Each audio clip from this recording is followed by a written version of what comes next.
ఎప్పుడు కానీ నీ లైఫ్ని ఫస్ట్ నువ్వు యాక్సెప్ట్ చేయి, నేను ఇది I'm happy with it okay అని ఫస్ట్ నువ్వు యాక్సెప్ట్ చేయి. ఆటోమేటిక్గా లైఫ్ అనేది అమ్మవారు, ఇప్పుడు మనకు అమ్మవారు మన జీవితానికి తగ్గట్టు ఏదో కష్టాలో సుఖాలో ఇచ్చింది. ఓకే దాన్ని నువ్వు యాక్సెప్ట్ చేయి, నీ కష్టాన్ని నువ్వు యాక్సెప్ట్ చేయి, నీ కర్మ నువ్వు యాక్సెప్ట్ చేయి. అమ్మ థ్యాంక్ యూ సో మచ్, నువ్వు ఉన్న దాంట్లో ఖుషిగా ఉండు. ఆటోమేటిక్గా ఆమెని రేపరే నేను ఇచ్చిన దానికి ఇంత ఖుషి ఉంటే, నన్ను ఇంత ప్రేమిస్తే, రేపు నేను ఇంకొంచెం మంచి ఇస్తే నాకు ఇంకెంత ప్రేమ దొరుకుతుంది అని దేవతల సహితం నీ ప్రేమ కోసం ఎదురుస్తుంది. యా అన్న, ఓకే బాగుంది. సో నేను ₹1,00,000 ఫోన్ వాడినోడిని, సడన్ గా 2,000 అంటే నాకు ప్రాబ్లమ్స్ వచ్చేసి 1,00,000 వరకు ఉంది. సడన్ గా 2,000 ఫోన్ అనేది ఒక డ్రాప్ అనుకోవచ్చు. నా ప్రాబ్లమ్స్ లో ఉన్నది ఒక డ్రాప్. అది ఒక్కదానికి నేను తృప్తి పడితే ఆటోమేటిక్ గా తర్వాత తృప్తి పడతామా, లేకపోతే అన్ని ప్రాబ్లమ్స్ ఇచ్చి జస్ట్ ఒక డ్రాప్ వేసి ఇంకా నీవు సంతోషించు నీ కర్మాన్ని వదిలేస్తే ఇంకా నేను దేవుణ్ణి ఎందుకు నమ్మాలి, నేను నేచర్ని ఎందుకు నమ్మాలి, యూనివర్సల్ని ఎందుకు నమ్మాలి? సో మీలాంటి గురువులని ఎందుకు నమ్మాలంటారు? అసలు నమ్మద్దని ఫస్ట్ నేను చెప్తా. ఎవరిని ఎందుకు అని అంటే దేవుణ్ణి. ఫస్ట్ మీ అమ్మా నాన్న అడగండి ఈ క్వశ్చన్, దేవుడు ఉన్నాడా? దేవుణ్ణి నమ్మచ్చా? దేవుణ్ణి, అది నీ వ్యక్తిగత అభిప్రాయం. దేవుని నమ్ముతారా నమ్మరా? నేను నమ్మమని చెప్పలేదు కదా, నేను ఏ రోజైనా నమ్ము అని చెప్పలేదు కదా.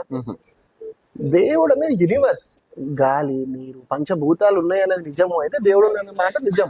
ఓకే, అది మీరు నమ్ముతలేరు అంటే నేను ప్రూవ్ చేయలేను కదా. ఇప్పుడు నీకోసం నేను ఇప్పుడు నువ్వు చేసేదానికి నేను దేవుని తీసుకొని చూపించలేను కదా. So I can prove you. నమ్మకం అనేది మీ వ్యక్తిగత అభిప్రాయం. అండ్ ఎప్పుడైతే మీరు మీ స్థితిని యాక్సెప్ట్ చేస్తారో అప్పటి నుంచి ముందుకెళ్తారు తప్ప నేను 2,000 పడిపోయినా అంటే నువ్వు ₹1,00,000 ఉన్నప్పుడు సాటిస్ఫై లేవు. You are fighting for 2 lakhs. Okay, నువ్వు ₹1,00,000 ఫోన్ ఉన్నప్పుడు కూడా నాకు ₹1,00,000 ఫోన్ సరిపోతలేదు, నాకు 2 లక్షల ఫోన్ కావాలన్న తపనతో ఉంటావు.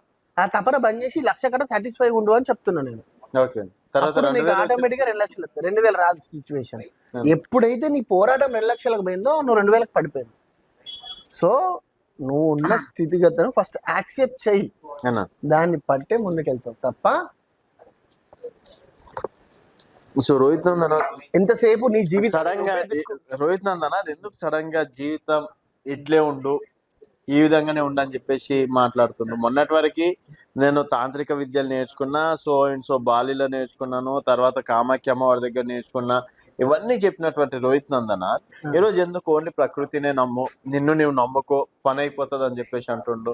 అంటే ఇక్కడ గురువుగా రోహిత్ నందన అది ఏమైనా ఫెయిల్యూర్ అయిన తర్వాత ఆయన జ్ఞానోదయం అయ్యి ఈ విధంగా మాట్లాడుతుండా? ఓకే ఫైన్, గురువు కాదు, మీరు చేసే జర్నలిజం లో కూడా రేపు పొద్దున మీకు ఇంటర్వ్యూలు ఉన్నాయి 4. ఆ 4 ఇంటర్వ్యూలు ఖచ్చితంగా పర్ఫెక్ట్ గా నువ్వు తీయగలుగుతావు అని హామీ ఇవ్వగలుగుతావు నాకు? చెప్పలేదు. నీ పర్ఫెక్షన్ 100% ఉంటుందని చెప్పగలుగుతావా? Everyone will fail.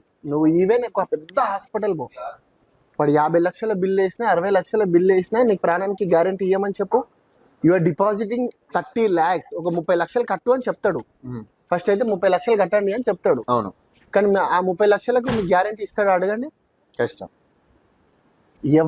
ఎవరి జీవితాలకు గ్యారంటీ ఇవ్వలేరు. ఈవెన్ మీ గురువుగా ఫెయిల్ అయినామంటే ఫెయిల్ అనకన్నా ముందు నాకు టైం లేదు అని చెప్పగలుగుతాను. ఎందుకంటే అవును, ఇది ఎంజాయ్మెంట్ అనేది లేదు. ఒకవేళ ఎంజాయ్ చేయాల్సిన వయసు నాకు దాటిపోయింది.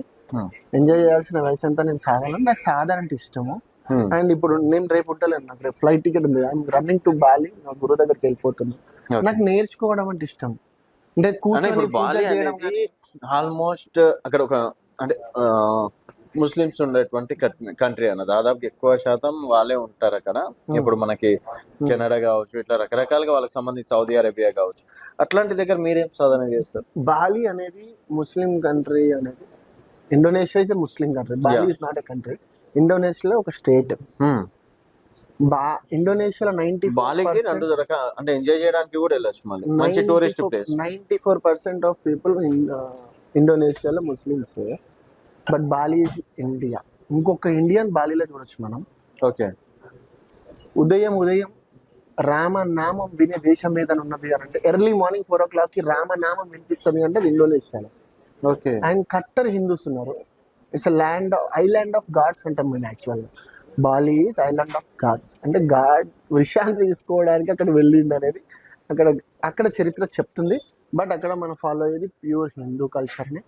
మన వామ మార్గం కవల మార్గంనే వాళ్ళు కూడా నమ్ముతారు. And they are doing practices. నాకు అక్కడికి వెళ్తే ప్రాక్టీస్ ఆ ప్రకృతికి అక్కడ ఉన్నటువంటి వెసులుబాటుకి చాలా మంచిగా సాధన చేసుకోవడానికి నాకు స్పేస్ దొరుకుతుంది కాబట్టి ఐ విల్ ప్రిఫర్ బాలి. అయితే అన్న ఇప్పుడు మనం ఏ విద్య అయినా సరే నలుగురికి ఉపయోగపడాలన్నది పెద్దల మాట. మన గురువులు కూడా సరే ఈరోజు ఈ విద్య నేర్చుకుంటున్నాం అంటే రేపు నలుగురికి విద్యాదానం చేయమని చెప్పేసి అంటారు.